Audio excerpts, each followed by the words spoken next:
ibiddi gamasii bosonarraa itti dhufaa ture. Abii rabbii jedhi ibiddi dhufaa jira. Waliin irraa haa dhoorginu jennaan didan. Itoophiyaan an itti bahe immoo ibiddi kallattii hundaan bosonarraa dhufee itti qabatee jira. Yeroo dheeraaf kan hin callisee fi where should we fit in? Rakkoo kana akkam haa goonu? Ulfina sagalee kiyya, ulfina paartii keenyaa ni beeknanu. Kanaaf maal yoo goone rakkoo uummata keenya gahaa jiru kana akka dhuunfaattis akka paartiittis maal godhuu qaba kan jedhu sirrumatti itti yaadnenu. Anis akka dhuunfaatti hooggansa biraa wajjinis mari'anne. Kanaaf uummanni keenyas sabaaf sablammoonni sunis rakkoo hamaa itti as keessa jiraniif daran itti hammaataa deemu jira keessaa bahuudhaaf lolli kun dhaabbatuu qaba. Ibiddi kallattii maraan itti qabateera jenneera. Gaafa nu bahu hennuu san at least gagama Tigraay dhaamsuu eegalanii turan. Abdii xiqqoo qabaannee turre. Garuu immoo gara kaan immoo belbelchaa deeman. Nuyi kan jenne ibiddi gama maraan waan qabateef gara tokkoon dhaamsitee gama biraa dhiisuu hin dandeessu. Ibidda gama maraa dhaamsii. Kanarratti shoora keenya taphachuu barbaanna. Saba keenyaafis biyya saniifis kan fayyadu kana jenneet kanaan nu jechuudha. Maaf hidhamtan ka jedhu piroosesa isaa akkaataa itti hidhamne inni ibsee jira. Garuu this is part of a larger question. Waan waggoota lamaan dabre kana taane maaliif taane ka jedhuuf gaafachuun barbaachisaadha. Hacaaluun maaliif ajjeefame?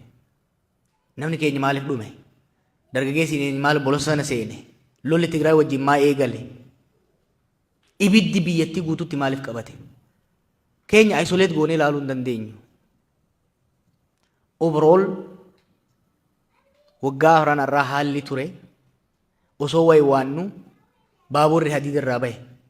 Erga baaburri hadiida irraa bahe tokko hin caba, tokko hin du'a. Qabeenyi hin barbadaa'e.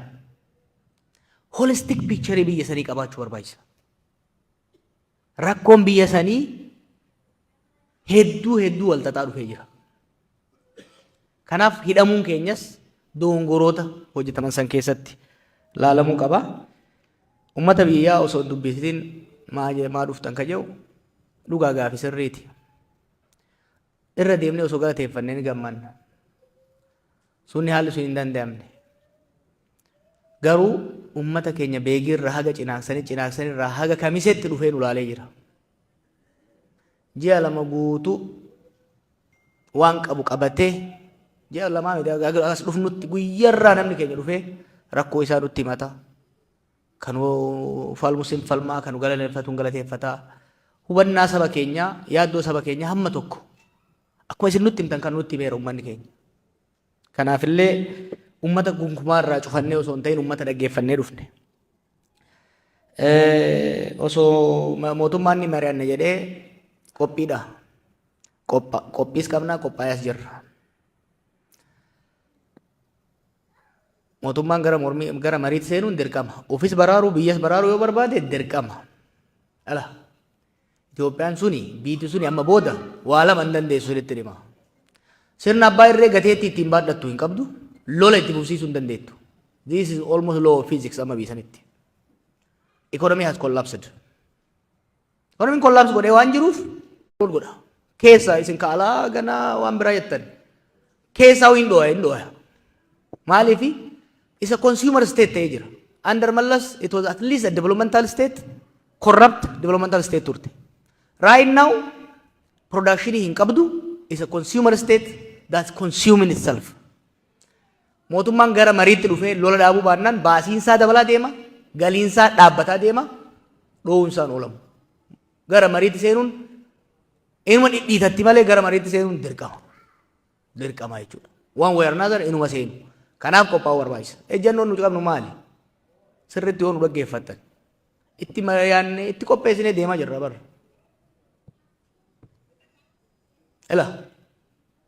The war politics is over, sirriitti dhimma. Politics of war is ending. Politics of peace is coming.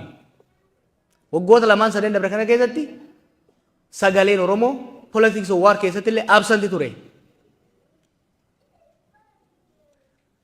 Politics of peace keessattillee sagalee Oromoo hambisuudhaaf yaalamaa jira. Kana diidaa jirra jechuudha. We deserve, we demand a seat at the table. Kana gochuudhaaf kan socho'aa jiru. In a nutshell. Gara humnoota hidhatan wajjin protookoolii bataasaa qaba. Akka amma isin yaaddan kanatti sadarkaa lolli biyya sanii gahetti jaarsummaa abbaa gadaatiin Baqqalaaf Jawaariin jeeluu fi ibsaatiin wani ta'u hin jiru. Amma internationalized ta'ee jira konfliktiin Itoophiyaa keessaa. Is no longer domestic. Is international. Why? Humnoonni alaas baay'ee keessa seenanii jiranii. Konflikt illeen local conflict irraa guddatee full-fledged civil war ta'ee jira. Kana immoo furuudhaaf akkaataa seera qaba. Sirna qaba, principle jira kan ittiin hordofamuu qabu. Third party waliin filatu, venue waliin filatu, steeppiidha qaba, truce irraa akkuma Tigraayitti argaa jirtan miti. Tigraayitti truce, temporary humanitarian truce, some booda ceasefire, some booda political negotiation jedhamaa deema. Maaltu barbaachisaa? Simultaneous and multi-track process waan jedhamu barbaachisa. Kunis maali? Mootummaan humnoota isaa waliin walolaa jiran kana wajjin adda addatti marii eegala. Akkuma humna TPLF wajjin eegalan waraana bilisummaa Oromoo wajjis, warra Gambeellaa wajjinis, warra Beenishaangul wajjinis simultaneous but multi-track. Keessatti immoo kan godhamu nuus kan godhamu hin jiraata jechuudha. Dhumarratti yoo biyyi kun kan milkaa'u taate waggaa tokko lama booda sadii booda traakiin adda addaa kun dhufee walitti dhufa. It has become so complicated. Waan laafaa as ga'uu hin qabnetu yeroo ammatti baay'ee xaxamaadha. Dafanii amma lola kan dhaabuu baannaan immoo baranuuf kana caalaa xaxama.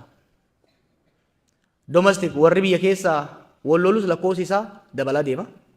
Ispoonsarri alaas dabalaa deema. Bakkuma qabatanii gadhiisanillee rakkisuuf deema beektu. Kanaaf protookoolii hordofantu jira. San irratti hawaasa addunyaatti haasayaa jirranu. Ibidda gama tokkoon dhaamsitee gara biraatiin deema. Oromoo waan taaneef waraanni bilisummaa Oromoo buleen keenya waan ta'eef miti. It's a matter of practicality. Tigraayitti lola dhaabanii Oromiyaatti lola deemsisuun hin danda'amu. Hin dhaabatu lolli akkasitti bifa saniin. Kanaaf kan push godhaa jirru ከጉራቤ ማህበረሰብ የተነሳው ጥያቄ የክልልነት ጥያቄ ልጅትመት ጥያቄ መሆኑን ፓርቲያችን ያምናል። ነገር ግን አሁን እየተካሄደ ያለው መንግስትም ለመብት ተሟጋቾችን በጣም በከፍተኛ ጥንቃቄ መሄድ አለባችሁ። የሀገሪቷ ሁኔታ በጣም ኤክስፕሎሲቭ ከመሆኑ የተነሳ ድሮ የህዝብ ጥያቄ ቨርቲካል ነበረ፣ በመንግስትና በህዝብ መካከል ነበረ። ከደርግ ምናልባትም ከኢህአዴግ ጀምሮ ገዢዎች እየተካኑ የመጡበት ነገር አለ። ህዝባዊ ጫና ሲመጣባቸው፣ ቨርቲካል የሆነ ጫና ሲመጣባቸው ሆሪዞንታል ኮንፍሊክት ይቀሰቅሳሉ። ይሄ ከፍተኛ አደጋ ሊያመጣ ይችላል። ስለዚህ መንግስትም ከዚህ በፊት ሲያደርግ እንደነበረው የክልል ጥያቄ ለማፈንም ሆነ ህዝብ የማይፈልገው መንገድ ለማያስኬድ መቻኮል የለበትም። በተረጋጋ ሁኔታ ህዝብን በሚያሳምን ሁኔታ መሄድ አለበት። ታጋዮችም ሀገሪቷ ክልላችሁ ህዝባችሁ ያለበትን ነባራዊ ውስብስብና አደገኛ ሁኔታ በመረዳት የክልልነት ጥያቄ፣ የዞን ጥያቄ፣ የወረዳ ጥያቄ፣ ሌሎች ጥያቄዎችም በተረጋጋ መንፈስ እንዲሄዱ ካልተደረገ በአሁኑ ሁኔታ ኢትዮጵያ ውስጥ ግጭት መቀስቀስ በጣም ቀላል ነው። ማቆም ግን በጣም ከባድ ነው። ኢትዮጵያ አሁን ያለችው የበጋ ሳር ነው፣ የበጋ ሰንበሌጥ ነው። እሳት ትንሽ እሳት አገር ያዳርሳል። ስለዚህ በጥንቃቄ እንዲኬድ ልንጠይቅ እንፈልጋለን። ወጋ ሶዶማ ሲምቦልቹ በርባደን ጋፊ የዱፊ ረቢ ከሰ ጅራ ደጋፊን ጋፈ ቀሮኒ ቀብሶ ጋፈ ነው ኩማ ለማ ዲደመቲ ሲርና ሰንቡሱ ደም ነው ከሮራ ባፈን ነው ጀር ወጋ ሸንታው ቡልቹ ከሮራ ባፈታ ቱረን እስሉ ፉሊሽ ቢየሰኒት ወጋ ሶዶማ ነሚ ተኮስተ ፓርቲን ተኮነን ቡልቸ ሄደ ከራም ደመን እንጀራናን ወጋ ሶዶማ ወንቲ ቡልቻኑን ጅራቱ ሰንተና warra bulchuu miti warri wanti bulchanuu hin jiraattu taphni akkasii ta'uu hin danda'u. Nu waan akkasii iyyaannu nu waggaa 30 irratti yoo rabbi nu gargaaree ummata keenya rabbi gargaaree lola nurraa dhaabate waggaa 30tti maal laallabee taanu abaluu aangorra jiraa miti waggaa 30tti maaliif lolli waggaa lamaa biyyattii waggaa 30 duuba deebisee jira waggaa 30 irraatti deebinee bakka san ga'uun keenyayyuu shakkisiisaadha isinitti himaan haala amma jiruun kanaaf jarri mootummaas illusionii achi keessaa bahuu qabu. This illusion is a crazy illusion. Haalli qabatamaan biyyi sun keessa jiru waan hawwii akkasiitiif nama fiduu miti. Warra isaan duraatirraa barachuu qaban badii ofiitiin makaraa isaan fidan ofirratti uummata ofiitirratti ilaalaa. Keenyas kanarraa of baratanii deebi'uu qabu. Jawaar uummata Oromoo dhagaye ka jetteef nan dhagaya bar. Sis nan dhagaya. Kaffallaa keetis jiru nan dhagaya. Ofis nan dhagaya. Garuu waan si gammachiisu sitti himuun. Kaati jettus dhagaye, ka uummanni biraa jedhus dhagaye, waan hin barnootaan qabu, waan hin muuxannoon qabu laaleetiin madaalchisee waan saba kanaaf biyya kanaaf ta'u jedhu hima. Kun si gammachiisuu dhabuu danda'a. Ani garuu si bashannansiisu as hin jiru. Ani dhiisa harka dhiisa ummata miliyoonaan baasee jira. Hin danda'amu osoo jedhu qabatamaan hojii hojjedhee agarsiisee jira. Ani faaruu hin barbaadu. Faarfamee nagayee jira. Bakka amma jirutti umriin amma jirutti yoomiin du'aa isaa hin beeku. Sadarkaa amma jirutti qeeqa sodaadhee balaaleffannaa sodaadhee waan ummata kana qilee hamatti galchu hin lallabu'an. Ani waan meeqa keessa dabreera. Waan nan hojjedhe jedhu waan hin baradhe hojiitti raawwadhee osoo agartan hojjedhee agarsiiseera. Hojjedhe gaafsanillee osuma akkanatti mormamuu bar hin beeytanii miti. Reefu girmaan jee ture gaafa biyya kana dhufu OPDOtu ergeedhan. Duula meeqa godhame. Waan tokko mataa otoo kaasuu baanne. Diinoo gaafa Stanford University seenee waan tokko barreessuu eegalu hayyoonni Oromoo 20 wayi ta'an akka Stanford irraa ari'amuuf abbaan isaa nama fixaa jira abbaan kiyya bar qaata du'e barreessanii turan bar. I never took it personal and I don't take it personal. Waaqi rabbi hoggaana uumuu saba kanaaf waa buusi jedheeti. Hamma danda'e buuseera. Gara fuulduraas karaan itti amane warra waliin amannu wajjin hojii qabatamaa saba kanaaf ta'u. Uummata hin dhaggeeffanna. Uummata irra deemnee hin dhaggeeffanna. Garuu waan popular ta'e qofa. I was a populist. I've done it bar. I know how to do it. Haalli qabatamaan Oromoo fi Itoophiyaan keessa jirtu garuu populizimiin hin hojjetu.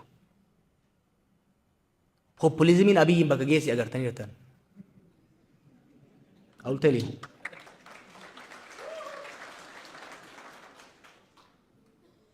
Amma kan barbaachisu nitti himu it requires honest, serious conversation. Serious conversation. San immoo godhaa jirra. Waan akkanatti televiziyoon osoo hin ta'in qubatti hayyoota keenya wajjin, manguddoota keenya wajjin biyyattis godhaa jirra ammallee hin goona.